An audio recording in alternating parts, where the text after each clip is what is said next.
Yeah, but we're going to be back here with the Invitational. We're going to have Tommy Cooleen and Jonathan Evans. Jonathan Evans, right, that Both guy. Both players are 2-0. Yes, they are both 2-0. I know that John is actually running double primals with Gengar and Venusaur. And I know that Tommy is running Xerneas and Kyogre, which is something I'm really attached to, I should say. He's using a variant of the team that I actually used at Massachusetts. I did drop to commentate at the Massachusetts Regional, but at the time I was 4-1 when I dropped. What we are doing here right now is wasting time while we wait for our players to come sit down. But some of the things I wanted to talk about are just like the way the metagame is shaping up right now. Leading into Worlds, everybody feels like Xerneas Groudon is so, overpowered, so strong. It's the bread and butter, meat and potatoes. What are we doing? We're going to be using Xerneas Groudon at Worlds with, Smeargle. But there's a lot of archetypes that are getting explored, like Rayquaza Groudon. After winning Japanese Nationals and after Enosh's showing at Massachusetts, a lot of people feel like it has a lot of merit to it. It has a lot of offensive power, especially with special Groudon variants. Right. And another thing I've seen a lot of is variants of Rayquaza Kyogre, which wasn't really popular in the United States. But after Alan Shambert's run to top 4 in Nationals, people are exploring it a lot. Yeah, no, one thing I can't get to work is double primals. I just can't figure it out for me, like the different speeds and, you kind of like set off your own rain or thing like that. So that's one I want to try to get better at over the rest of the season or just watch more videos, things like that. But things like the Rayquaza Groudon core from Japan, like that, I feel like that's what this meta has been waiting for. Like we're so used to the Groudon Xerneas or Kyogre or something like that. Like seeing, like you really wouldn't think that Rayquaza and Groudon work together in the same team because they kind of counter each other out. But Rayquaza being faster than Kyogre is able to handle him with like a Dragon Descent and follow him off with the extreme It's speed. powerful. So Dragon, it's really, Dragon it's Descent's really super strong. cool that I never even thought to put Rayquaza and Groudon on the same team. One of the cool things about the Rayquaza is that it has really good defensive synergy with Groudon. So, like when Groudon's facing down opposing Groudon, can switch into Precipice Blades. Can definitely take a Fire Punch. The only thing it really can't take is a Hidden Power Ice, and even the Mega variant can take that pretty handily. And same thing with Kyogre. If Kyogre goes for a Water type attack, it can switch in onto the Water type attacks, and because of stuff like Airlock and the Dragon typing, it reduces its power that it gets from the Primordial Sea. So it's still able to take it and switch in. And Rayquaza actually offers a lot of defense that people don't really expect from the team. And that's one of the things I always felt like I had trouble with when I was playing against it. People are using Rayquaza so well defensively against double primals. The only thing it doesn't really have like good option switching for is Yveltal with Foul Play. Right. But a lot of those variants of teams actually have Sylveon, and that's what won the Japanese Nationals, had a Sylveon variant. So that offers a little bit of defensive coverage, and even stuff like Mawile. Yeah, it's kind of like we saw so much Sylveon in VGC 2015 that Xerneas was like Sylveon's bigger, older brother, cooler brother for this kind of like a bully, more like a bully, like the kid you don't want to run into cool. in He's school. A bully. But like seeing the Sylveon come back into play after being so strong in 2015 and really being non-existent for most of 2016, that's pretty cool. Sylveon, he's one of my favorite Pokemon. It's probably my favorite Eevee, honestly. So that's cool to see him come back in the circuit. A lot of people like Vaporeon now, especially with the OPness from Pokemon Go. Although it did get nerfed, rip. Yeah, they needed to nerf Vaporeon. That water gun was way too fast. Yeah, it's true. I agree with that. Although, one of the things I'm excited about for the World's metagame is the outlier stuff. So even though we've seen, although Rayquaza Groudon's interesting, it popped out of nowhere. It's good. Bjorn Johnson actually got top 16 with Dialga Groudon, which you would think is dangerous to use because it's so weak to opposing Groudon. But if it's played right with Landorus and stuff like that, Gravity Blades is a problem for it, but it'll survive otherwise. I thought it was a really unique team, and a lot of people don't know how to handle stuff like Venusaur, which we actually saw on Enosh's team. And I'm really excited to see stuff that really hasn't been used whatsoever, dig its way out of the trenches, like Giratina. I definitely think that Giratina has merit to it. It's so good against Groudon, so good against Bronzong and Cresselia, Dialga, Rayquaza. It's strong. It has great defensive typing. And its ability, its ability to control the match and stuff like Tailwind and Will-O-Wisp are smart. And Draco is just such a powerful move. It'll KO stuff like Salamence.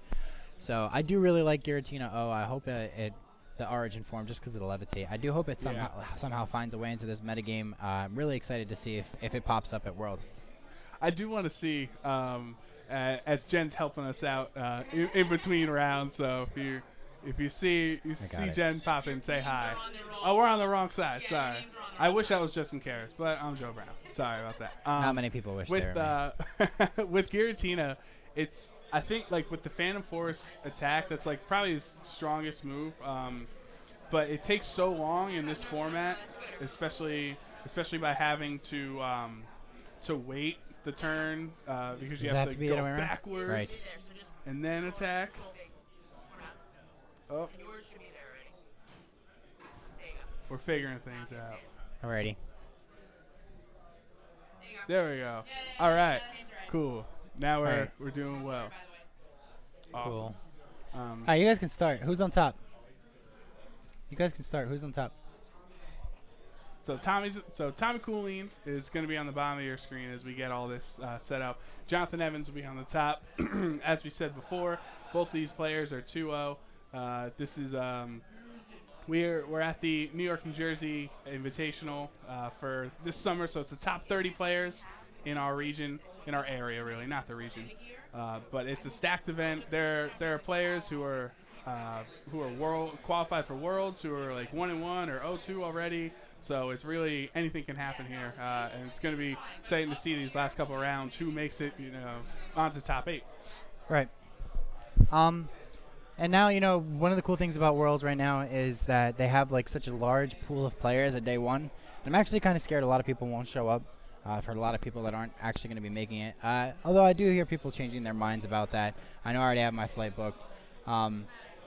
It's going to be a cool experience because, with the advent of the day one Worlds, a lot of people have referred to it as the new last chance qualifier. Right. But instead of it being a last chance qualifier, you're a Worlds competitor. You're there. You're playing with a pool of people that are already high caliber. So it's a different type of event. You aren't playing with, round one kids that are going to have Fly or a Dactyl. You're playing with people that are going to all have solid teams built down to the T who have prepared for these events. So something, that's kind of similar to this event where you have tons of Worlds caliber players and beyond, honestly, top cut Worlds caliber players, world champions, not in our midst right now, but, Jody got second at Worlds in 2014. So we're going to get into it here. The players are in team select. As we said earlier, Tommy Cooleen is on the bottom of your screen, and Jonathan Evans is on top. Both players are 2-0. Jonathan Evans, named Ezreal, is running a team of Togekiss, Kyogre, Gengar, Venusaur, Bronzong, and Groudon. Some of the not unfamiliar, but not as common Pokemon are the Togekiss and the Venusaur here.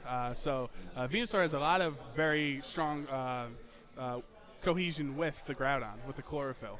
Yeah, I do like that. Very similar to Arash's use of Jump Bluff with chlorophyll.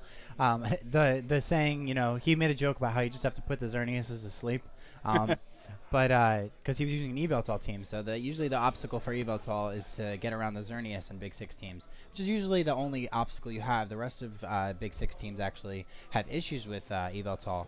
But on Ezreal's team, we have Venusaur to offer defensive cohesion, as you said, as well to handle Xerneas with Sludge Bomb and to provide defensive synergy as well. So we're gonna get into it. It's 0-0. We'll be fixing that in a second. But round one, and Tommy's gonna open up Kangaskhan and Smeargle, and Jonathan opens Gengar and Bronzong. And real quick, because we didn't get to say it, Tommy's team is Bronzong, Kyogre, Xerneas, Smeargle, Talonflame, and Kangaskhan. Yeah, so Tommy's team is pretty much just a Big Six variant with a Kyogre instead. And it's really cool because what you do is you punch holes in the team with something like Xerneas, and you save Kyogre for the late game, especially with the Trick Room mode. So what he's doing here is he's leading Kangaskhan, Smeargle, mainly probably just to threaten Jonathan's probably lack of answers to Smeargle. So if he has something like Scrappy Kangaskhan, it might actually be a really bad spot for him. Although Bronzong usually carrying something like Lumberry, a lot of people have actually swayed away from that, especially on the European side of things. And Jonathan, somebody who's actually a seasoned veteran of the European circuit this year, have a little bit of flavor from that. So we see the Mega Gengar coming out. That means he's got the Shadow Tag, so Kangaskhan and Smeargle are forced to stay in until Gengar switches out.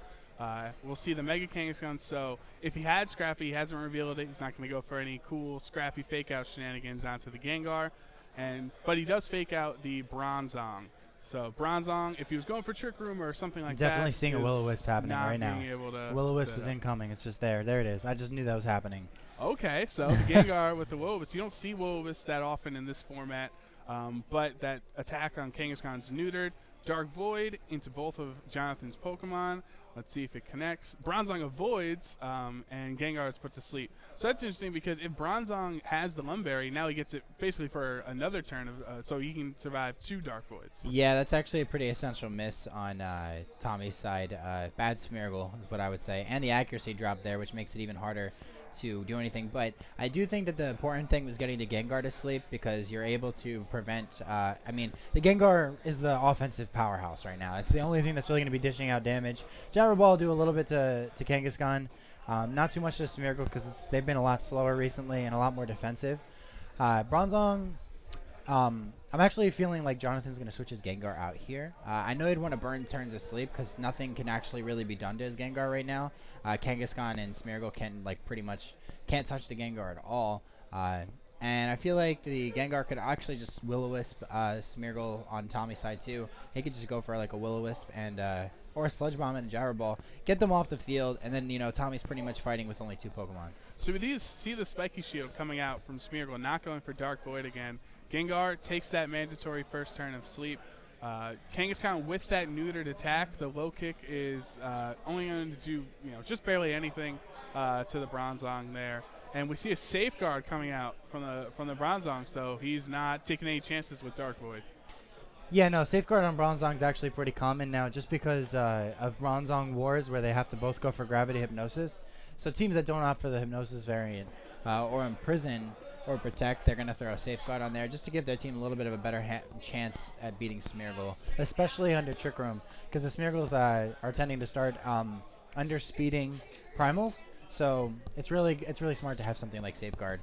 So in this situation, the Smeargle has lowered accuracy, and if Bronzong can just Safeguard away, so it's useless. What's he providing, right? He's absolutely doing nothing, and that's the point exactly of why Jonathan led this way. He knew that even if he went to sleep, he got the burn on the Kangaskhan, so his Bronzong is going to stay living till he's dying. And the Gengar can just go for a Sludge Bomb once it wakes up. Or it can start possibly doing other things, like maybe going for Icy Wind, Perish Song. There's plenty of options Gengar has. So we're going to see the trying for the double Spiky Shield, unsuccessful, but Gengar is put to sleep, or stays asleep anyway, most likely attacking the Smeargle there. Another low kick into the Bronzong, not doing any damage, and the skill swap taking away the Moody from the Smeargle. So Smeargle is stuck with that lowered accuracy now. Yeah, it's important that he revealed the skill swap, though. That's something that I didn't feel like he needed to do. He did want to ensure himself the safety of not having to worry about accuracy and evasion boosts, which can really cause an issue later.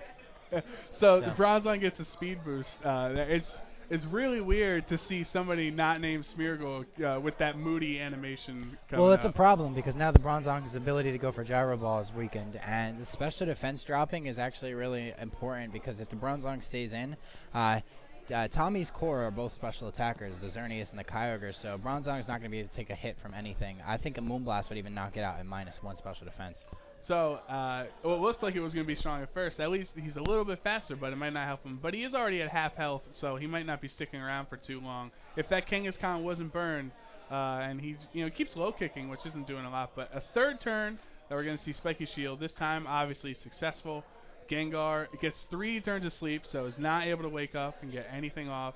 Another low kick coming out from Kangaskhan.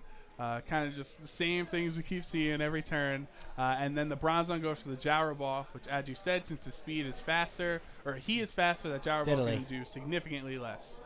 Yeah, so now the Gengar is actually most likely going to wake up here. But Safeguard is actually going to be going away soon. 2 speed boosts. Yeah, that's like really pathetic. In all honesty, I feel bad for that Bronzong.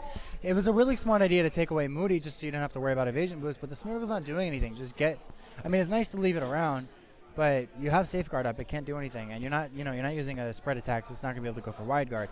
Kangaskhan has literally just sat there and low-kicked Bronzong, free to do whatever it wants. And I mean, it feels like the Kangaskhan can't do anything. But getting that Bronzong off the field is important because Tommy's most likely has Kyogre and Xerneas in the back end. If Jonathan loses his Gengar and his Bronzong and he ends up with his Groudon under Rain, he's not going to have a way to really close this one out.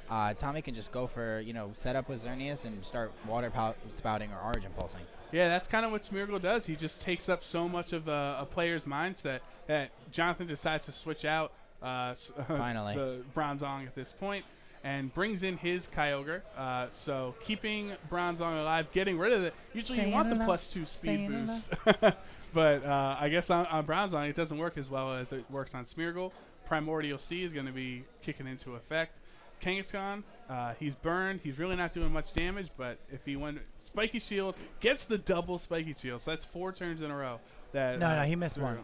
Right. He hit it, missed, and then hit. Yeah. Will-O-Wisp doesn't do anything because it's in the rain. And Aqua Tail. That's great. Into the Gengar. I feel like he gets a little water boost using that Aqua Tail. Did that Gengar stay asleep again? Oh, no, No, he woke up. All right, good. He tried to Will-O-Wisp, but because of the rain, he couldn't. So Aqua Tail, tell me a little about that. I didn't know that Will-O-Wisp wouldn't work in the Primordial Sea. It makes sense that it doesn't. Right. So Aqua Tail is kind of like the dunking Groudon specialty. It's an Australian thing. I actually think Dog is the one that came up with it. Luke from Australia. Okay. Shout outs to Luke. I think that it's a fun tech because you can just, as I said, dunk Groudon and people are like, oh no, there it goes. But I feel like it was kind of, wasting information. Not that I'm trying to fault Tommy here at all, but you didn't really accomplish anything there. You revealed your Aqua Tail, so now it's nice to he might have been trying to, offer pressure so that way Jonathan plays different. But, you didn't do enough damage to the Gengar for it to really matter. So we see the Smeargle coming out with the Wide Guard, finally not Spiky Shielding. And the Sludge Bomb into Smeargle, no poison, double edge into the Kyogre. Diddly. No Aqua Tail, it does about, less than 30% damage there. And he's going down to the burn. Ice Beam into the Smeargle, presumably. So Tommy will lose both his Pokemon here, but he was able to get, with that burn Kangaskhan and a Smeargle that couldn't do anything, he was able to get a lot of damage off on Bronzong and get some okay damage on Kyogre. He's down 4-2, but Safeguard just ran out, which doesn't matter anymore because Smeargle got knocked out. So definitely Jonathan has an advantage here. Yeah. Now, this is actually really interesting. So what I was afraid of was that he had Xerneas and Kyogre in the background, in the back. But Talonflame actually offers him better positioning because he has pressure on the Gengar, and he actually has pressure on the Kyogre too if he's a faster variant. He can go for Tailwind, but it's ill-advised because Jonathan most likely has Groudon in the back. If I was Tommy, I'd actually just forfeit, not because I'm a loser or I'm afraid or anything, but I feel like you don't want to reveal what type of Kyogre you have, and you don't want to reveal any, you don't want to show Life Orb recoil in your Talonflame. You want to keep all of that surprises, anything that you could use as a surprise still there. So, but I'm pretty sure he's just going to go for a Brave Bird into the Gengar, get a knockout, and maybe Ice Beam the Kyogre, predicting a Groudon switch. That is kind of interesting when you see if you'd rather forfeit in a best-of-3 scenario because you don't want to reveal it. But some of his big information, he revealed Spiky Shield, which is common, but it's good to know that he has some form of protect, but also that Aqua Tail on the Kyogre. So try to keep some, Tommy might want to keep some sleeves or some tricks up his sleeves. Don't reveal the Life Orb or things like that. But Talonflame goes for the Brave Bird, excuse me, presumably into the Gengar here. It's the Kyogre. Does not get the knockout, though. Is it Life Orb? Yes, it is Life Orb. So that's good information for Jonathan, knowing it won't knock it out. Sludge Bomb into the Talonflame, knocks it out, which and definitely that's going to be game.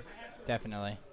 I do think that what he was trying to do there was just trying to see if the Kyogre was faster, which he's going to assume most likely now. He goes for Ice Beam into the Kyogre slot, definitely. Oh, into the Gengar. All right, that's interesting. He wanted to see if he may be able to pick up the Kyogre, knock on the Kyogre with the Talonflame. As I said, I really didn't feel like he should reveal anything, but I mean, Brave Bird, Life Orb, and Ice Beam on Kyogre are pretty much expected. So he didn't have anything to lose, and he was just trying to go for the out if he could get it. If he could get 2 crits, he might be able to still pull the match around. Right. But by staying around as Tommy Gengar protects, he's able to get that information that Kyogre has Thunder, which not every Kyogre does. A lot of them are running around with Thunder now, but at least it's good for Tommy to find out going into Game 2 that this Kyogre has Thunder. Yeah, no, it's definitely smart. As I said, it's kind of a balance between the information saving and information gaining. So it was smart on Tommy's end to try and figure out if he was Thunder Ogre. Usually when I'm playing Double Primal, I assume very heavily that they have Thunder on their Kyogre. So if anything, he's probably trying to see if that he didn't have the Thunder. So I think one of the things to take from that match is, even though John didn't really look like he was, controlling things, towards, even though like the lead felt threatening and he got Dark Voided, he knew that there was nothing Tommy could do with Kangaskhan and Smeargle once he got Safeguard up. So the burn was excellent for controlling the tempo of the match, and even though it slowed things down, that's what John wanted. He wanted to play really defensively, and he saved Groudon all the way for the end, so that's something really important for Tommy to keep in mind. If I'm playing somebody that's going to protect their Groudon that well, I need to make sure I keep my Pokemon alive so I get my Kyogre in last. That's something very important with Kyogre Xerneas. If you know you're going up against a Groudon, you don't have... you have to be very careful with how you use, your Bronzong and your Kyogre. You want to be able to get Trick Room up, go for a skill swap, go for Origin Pulse, and do as much damage as you can with them. You don't want to be trapped in the sun. So with that match, I think having Kangaskhan, Smeargle, Gengar really counters them well, because if Kangaskhan isn't scrappy, if he Mega Evolves, he can't get Fake Outed. Smeargle, if not all Smeargles run Fake Out, but if he is also, he can't get Fake Outed. So do you think maybe opening with Talonflame, because Talonflame has that priority? Gengar's really fast. The only thing that really outspeeds is priority. So would possibly opening with Talonflame to handle the Gengar, would that help at all? I do think that Talonflame is smart to utilize in this matchup. I feel like now that he knows that Bronzong has Safeguard, he might not want to use Smeargle, so possibly going with Kangaskhan Talonflame, a little bit smarter.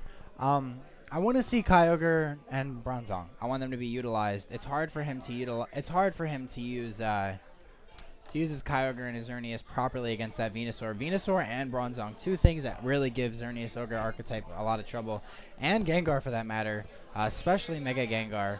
So Tommy's kind of playing his worst matchup. And he's leading double Xerneas counter, so it's we'll see how this goes. So Jonathan opened with Gengar, Bronzong, and Tommy has the Bronzong Kangaskhan here. Game 2, Jonathan's up 1-0. We're in round 3 here at the New York, New Jersey Liberty Garden Invitational. Both players are 2-0, so they're really hoping to move on to the next round, staying undefeated. There's 5 rounds today before we have the top 8. We have the mirror with 2 Bronzongs here, but one shinier, so obviously Tommy is cooler. I would say that, but I mean, if you saw how much damage Bronzong did in the last matchup, I feel like John's Bronzong has earned its place here. It has a reputation going for itself. I do like the Kangaskhan lead just to get the Fake Out with a possible Dark Void when he had Smeargle out, but I don't like the Kangaskhan lead against the Bronzong Gengar. Kangaskhan's just going to get burned, and he doesn't actually really have much he can switch into the burn, so even if he's switching into something like Talonflame, he can still take a Sludge Bomb, and he's going into Kyogre here, but, unless he gets a Trick Room up, it's going to be a little bit difficult for him to do anything, because he could switch into Venusaur or Groudon, and he'd have to predict skill swap, and it's all these mind games. I feel like John knows his team so well. That's why the Gengar Bronzong lead it feels so strong against Tommy's team. So Tommy switches in Kyogre there, hoping that Gengar went for the same move where he will his Kangaskhan first turn. Mega Gengar evolved, and he goes for the Protect actually, so not going for a Will-O-Wisp there. The opposing Bronzong goes for Gyro Ball. Not going to do really any damage. It's ineffective, and Kyogre's not very fast. And Tommy is able to get up the Trick Room. So he is Tommy in the advantage now? Maybe. Possibly? Maybe. It depends, because what Tommy most likely has to do here is go for a skill swap Origin Pulse and depending on the speed of his Bronzong, might actually work out against his favor because he's going to switch into Groudon, and if he goes and skill swaps last, which I'm assuming he knows that he's going to skill swap back, this could either be really bad for John or it could be really good. This is a next level play right here. It just depends on the speeds of the Bronzong, and I actually always run an extra point of speed on my Bronzong on this variant just so I can skill swap last for this exact situation. Okay. But I don't know that Tommy's doing that. So it's going to be interesting to see as the Primal Groudon comes in. He goes for the safeguard, so not for any skill swap shenanigans, but Jonathan goes for the skill swap. So he was definitely expecting skill swap coming out of Tommy's end. So we're kind of in the same position, except instead of Bronzong, he has all these great abilities. He's got Levitate, he's got Moody, he's got Desolate Land. Just Bronzong can handle anything. Yeah, I mean, it's versatile with the skill swap ability. As I said, though, it still comes down to that skill swap. So Tommy went for a safeguard. I don't know why. I'm assuming he wanted to protect from a possible hypnosis. So unless he knows that Jonathan has hypnosis, I don't see why he would think it has it, because we've already seen Gyro Ball skill swap, and assuming Trick Room, and we've already seen Safeguard. So I don't think he feels like I wouldn't suspect it has hypnosis. Right. So that's just a flavor choice on Tommy's end. He went for Safeguard, maybe to protect himself against the Gengar in the later ends of the match. But skill swap, Origin Pulse. It's your play. Yeah, I feel like that would have been the better play there. Maybe he kind of talked himself out of it. Now we see the skill swap. That means that Jonathan's is going last, which means this might be really bad. This might be bad for Jonathan unless he's able to, unless he protected with Groudon or something like that this turn. But he used the skill swap onto the Kyogre, meaning Kyogre now has Desolate Land, which is going to put the.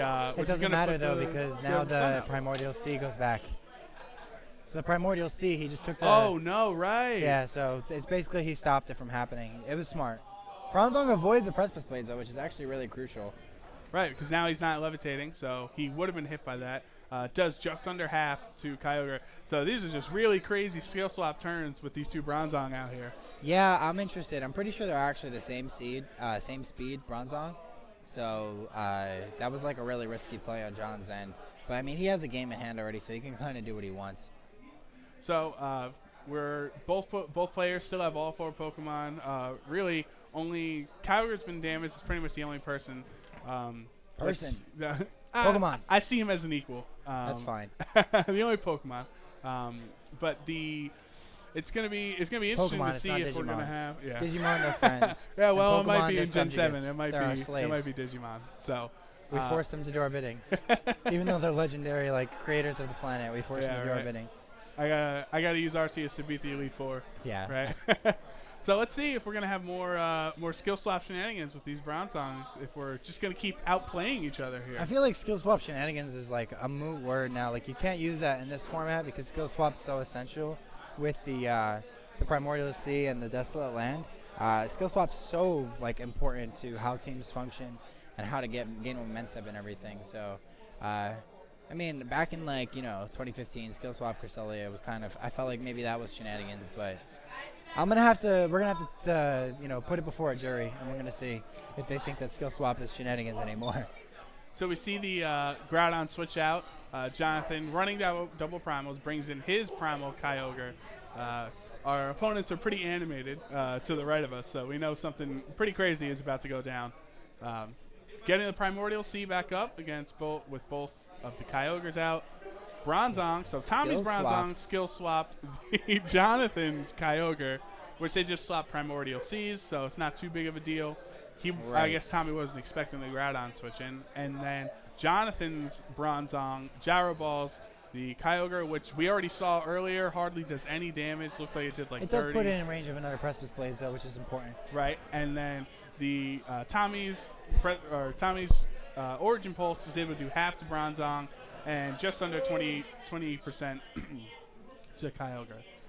So. And the Origin Pulse does come out. It actually doesn't do that much damage, so I'm assuming Tommy's Kyogre is just heavily specially defensive, or physically defensive. We did see that the Precipice Blades didn't even do half to the Kyogre, so I'm pretty sure you need like 236 HP, 252 defense to prevent that from happening. I think so. It might be a wrong number, but I actually think that's the spread Tommy and I use. I switched it up using a little bit more special attack just because I was missing KOs and stuff, and it bothered the crap out of me. So is it can you use that because Groudon is still 4 times weak, so you really don't need that extra special Kyogre's attack? a Groudon Slayer. It's like it just hit if it can. It's gonna hit something, and it's either gonna 2-hit KO it or it's gonna KO Groudon. So you don't feel like you need it. But I always felt like something was at 75%, and when I missed the KO, it bothered the crap out of me. So instead of saying it twice, I'll say it once. Bronzong Gyro Ball's Kyogre, which happened both times, and then we see Tommy's Kyogre Thunder into the opposing Kyogre. Origin Pulse. Does it connect? Connects on both. Is he going to get the knockout? Not on the Bronzong. Definitely not the Kyogre. Kyogre lives also. So we've got some pretty low Pokemon here, but they're just doing the same thing. They're Gyro Ball in the same turn. They're Skill Swap in the same turn. I don't like to rush to conclusions. I really don't like to rush to conclusions. But this is over. How do you? And let me explain why. So Kyogre on Jonathan's side is already faster. So assuming that everything hits, and it's always wrong to assume that. All he has to do is go for Origin Pulse. He can literally just spam Origin Pulse. Tommy doesn't have anything to switch in. He's switching his Kangaskhan, and it's going to barely survive. And if he doubled it, if he Gyro Balled it, which I would have to predict the switch, he's just going to get the Origin Pulse and Gyro Ball right off into this Kangaskhan, pick up the knockout, and then he doesn't really have anything to go into to offer enough pressure to do anything. So, as you said, the Kyogre, Jonathan was able to hit Kangaskhan, who lives with 4 HP, and then Bronzong puts in the Trick Room. But if Jonathan's Kyogre is faster than Tommy's, doesn't that make Tommy's Thunder go before Jonathan's? But here's the thing. So this is why I said it's over. Jonathan has a Groudon, and I told you if you're using a Kyogre team, you have to treat your Kyogre and the rest of the Pokemon in your team as resources. You need Pokemon so you can keep your rain up at the end of the game. Jonathan has the luxury of switching in his Groudon in the Kyogre spot literally free. And he can just, go for a Gyro Ball right into the Kangaskhan. Kyogre won't be able to do anything on Tommy's side. Because he's immune to Thunder and Primordial Sea, or the Origin Pulse won't hit because of Desolate Land. So Tommy's in a rough spot. Jonathan screaming out skill swap here. Definitely bringing the Groudon in, right? Tommy has 3 Pokemon that are, pretty much on the verge of being knocked out. So the numbers are tied, but it's not as close as it looks. Mega Kangaskhan is probably going to go for a fake out onto the Bronzong. That's what I would have done too. Groudon switch in. Yeah. And maybe Kyogre went for an Ice Beam onto Bronzong. Try to get that. But the fake out goes into the Bronzong, so Bronzong's not able to get any damage off. But the Kyogre goes for the Ice Beam. Okay, so he knew. And his own Kangaskhan. Onto his own Kangaskhan. So either Tommy's like, all right, I already lose, I'm done, or there was a reason, and the reason, maybe? no, the reason is he wanted his Bronzong to go in. So Tommy read that situation perfectly. That was actually his best play. I know it sounds weird. That was actually his best play. Really weird, Justin. Because he needed his Kangaskhan off the field, so his Bronzong would be able to skill swap. Bronzong didn't get a skill swap, so it doesn't have the ability to go for 2 Gyro Balls. Oh. Tommy just needs to go for the skill swap Origin Pulse. And hope that he goes first. This is ridiculous, Justin. I'm just going to throw it out there. I know, but here's the thing.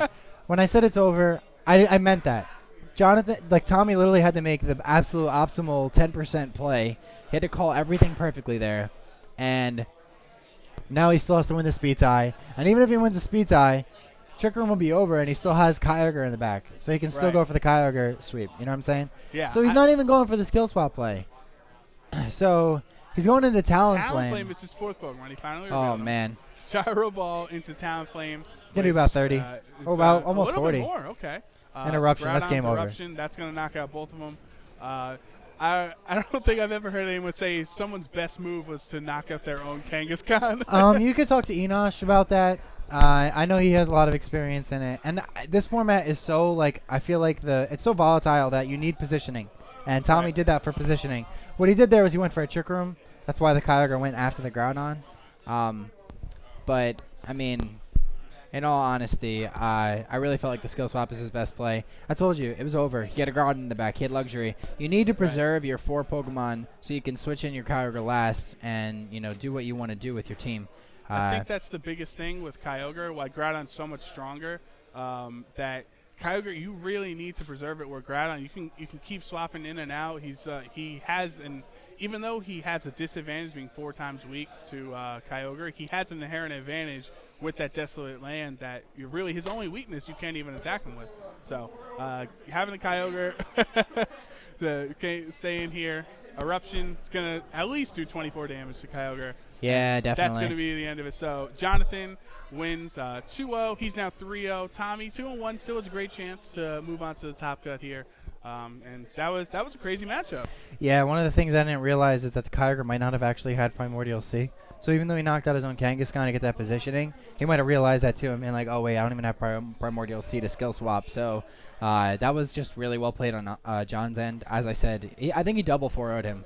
So that was really impressive. His team looks really solid, especially with Venusaur. And I really liked how he played that. I do think the team matchup was like utterly atrocious for Tommy. I feel like Kangaskhan Talonflame would have utilized the offensive potential in the early game a little bit better, but he might not, he might not have been comfortable with that, or he might have felt like he had a different way to win, and that was mainly through the Trick Room mode. But we're gonna go to our next match in a little bit. We'll be right back, but thanks for listening.